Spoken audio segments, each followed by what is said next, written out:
যদি বিজয়ীর হাতে পরাজিতরা নিরাপদ থাকে তাহলে সেই বিজয় মহিমান্বিত হয়। শুধুমাত্র তারেক রহমান এবং বিএনপি সরকারের মাধ্যমে আইনের অনুশাসন প্রতিষ্ঠা করা সম্ভব। গুণের কদর, মেধাবীদের কদর তারেক রহমান করবেন, আর অপরাধীদের সর্বোচ্চ শাস্তির ব্যবস্থাও তারেক রহমান করবেন।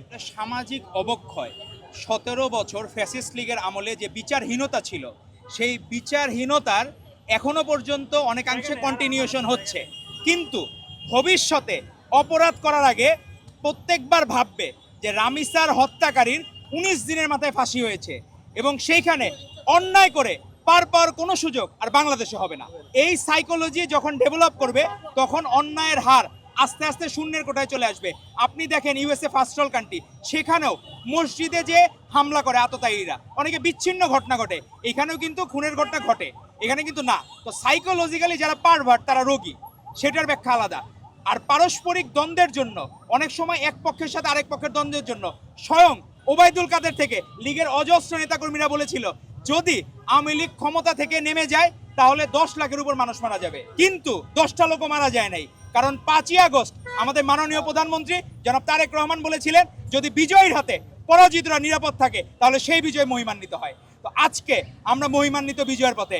আপনার কোনো মবকে আমরা পেট্রোনাইজ করব না। আপনি দেখবেন তোফায়েল আহমেদের জানাজাকে কেন্দ্র করে অনেকে জয় বাংলা স্লোগান দিয়েছেন, কিন্তু সেখানে ন্যূনতম একজনকেও যারা জয় বাংলা স্লোগান, কাউকে একটা চরও মারে নাই কেউ। এটাই হচ্ছে সংস্কৃতির পরিবর্তন। তাদেরকে আমরা আইন শৃঙ্খলা বাহিনীর কাছে তুলে দেবো, কিন্তু আইন নিজের হাতে তুলে নেওয়া যাবে না।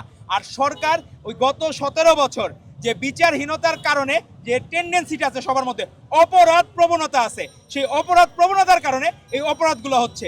তবে আপনি দেখবেন আস্তে আস্তে রামিসার যে হত্যাকাণ্ডের যে তাদের দুইজনেরই বিচার হয়েছে, এইটা বাংলাদেশের জন্য ভবিষ্যতের জন্য একটা ল্যান্ডমার্ক। ভবিষ্যতে আর কোনো অপরাধী এইভাবে আর কোনো অপরাধ করার জন্য আগেই চিন্তা করবে যদি আমি অপরাধ করি আমার ফাঁসি হবে।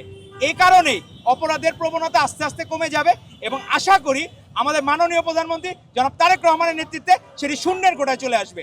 এবং আপনি দেখবেন যে এই রাস্তায় আইন শৃঙ্খলা মানার যে প্রবণতা, গাড়ি বৃষ্টির মধ্যেও দেখলাম গাড়ি এলোপাতারি না, সবাই সিগন্যালের 300 সেকেন্ড অপেক্ষা করতে হবে, অপেক্ষা করতেছে, কারো কোনো তাড়াহুড়া নাই। কারণ সবাই জানে শুধুমাত্র তারেক রহমান এবং বিএনপি সরকারের মাধ্যমে আইনের অনুশাসন প্রতিষ্ঠা করা সম্ভব।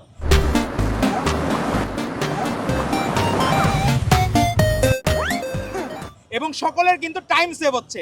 তো এই গভর্নমেন্ট বাংলাদেশকে ভালো কিছু উপহার দেয়। আপনার ঋতুপর্ণা চাকমা, তার ফ্যামিলির যে অবস্থা খারাপ সেটা তারেক রহমান আগে থেকে জানতেন।